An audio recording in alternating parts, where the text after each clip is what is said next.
Danny Phantom. If there's one show that definitely doesn't belong anywhere, those reasons are in the episodes My Left and Right Foot and the 7-Month Itch Part 1. Jesse is annoyed by everyone being in his personal bubble and asking too much of him. 1. Jesse is annoyed by everyone being in his personal bubble and asking too much of him. Later that night, he has a nightmare where 2 Michelles enter the room and start demanding that he feeds them and changes their diaper. This was at a time in the series when Michelle didn't talk, so she was dubbed by Dave Collier, putting on an uncomfortable, squeaky voice. Paradise for the lost! Prepare to learn why meat is the most powerful of the 5 food groups. Cookie? Family then shows up, making annoying and ridiculous requests with unsettling. How did you get back in your ectoskeleton? What are you doing here? All excellent questions. Catch. Hey, I can't phase out of this. It's disrupting my powers. And that's not all it does. Where Michelle started growing larger.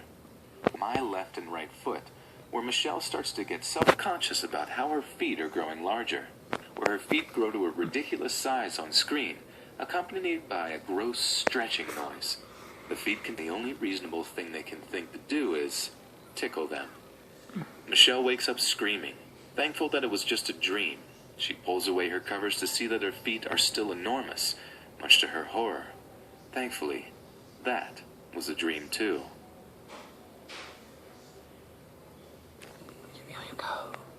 Can I meet views out shore? Oh man, to Pingu, however, this is very frightening and upsetting.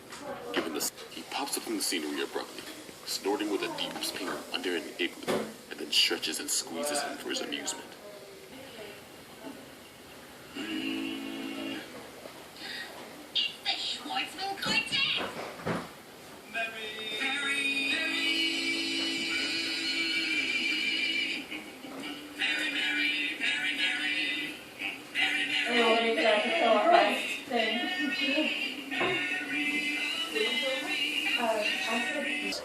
After slowly walking away, Pingu then books it and runs, until he slips and falls down an icy slope.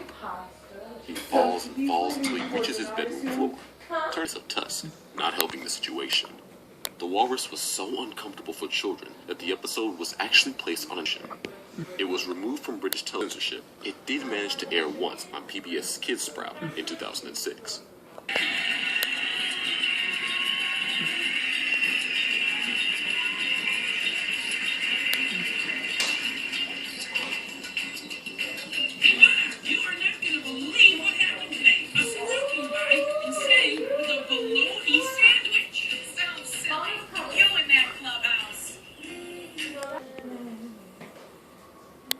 Oswald. Both Arnold and Gerald decide they need part-time jobs and decide to start working together at Miss Vitello's flower. First, the boys are delighted to be working together, thinking of all the fun they'll have. However, soon Miss Vitello had an argument when they were kids and led to them never speaking again. Nightmare. Arnold and Gerald run into each other on the bus. 70 years later, we see the disgusting, rotting corpse of Grandpa Phil, laughing at Arnold until his jaw falls off.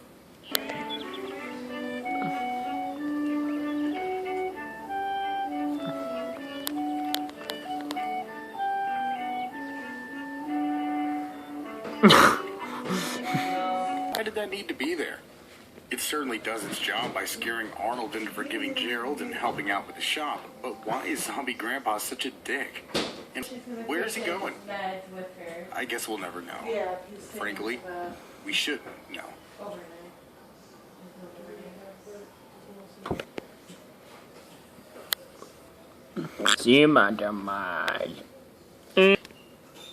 Samurai Jack truly is a kid's show or not.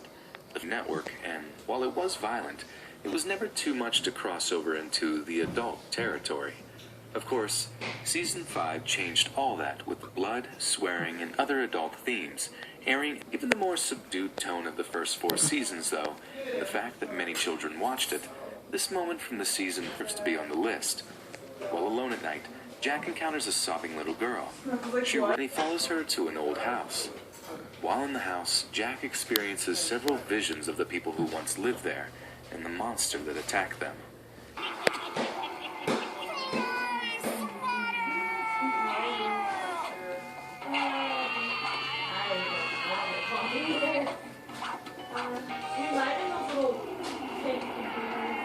Nowhere to go, the two decide to rest. When he wakes up, he finds the girl missing and hears music and chatter in the distance. He enters a well-lit room and finds the girl sitting around a table with the other family members, but is soon calmed by tea and small talk. The facade doesn't last for long, though, as the brother's eyes roll up slowly into a skull. The music becomes distorted and flashes of the room's true state of dilapidation begin to seep in. The brother hunches backwards and begins drooling excessively. The mother and father then